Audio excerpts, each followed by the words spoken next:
Bhitarkanika national ପାର୍କରେ ନବବର୍ଷ ପାଳିଲେ ହଜାର ହଜାର ସଂଖ୍ୟକ ପର୍ଯ୍ୟଟକ।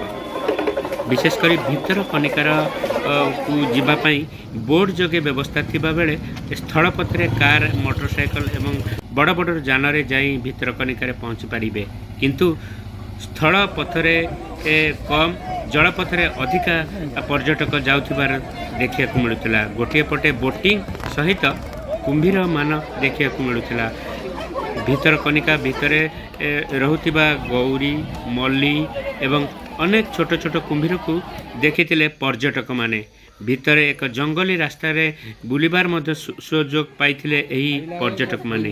ମଲ୍ଲି, ଗୌରୀ ଏବଂ ଛୋଟ ଛୋଟ କୁମ୍ଭୀର ଦେଖିବା ପାଇଁ ବେଶ ଭିଡ଼ ପରିଲକ୍ଷିତ ହେଉଥିବାର ଦେଖିବାକୁ ମିଳିଥିଲା, ଯେଉଁଥିପାଇଁ 2 ଦିନ ସମ୍ପୂର୍ଣ୍ଣ ଭିଡ଼ ରହିଥିଲା ଭିତରକନିକା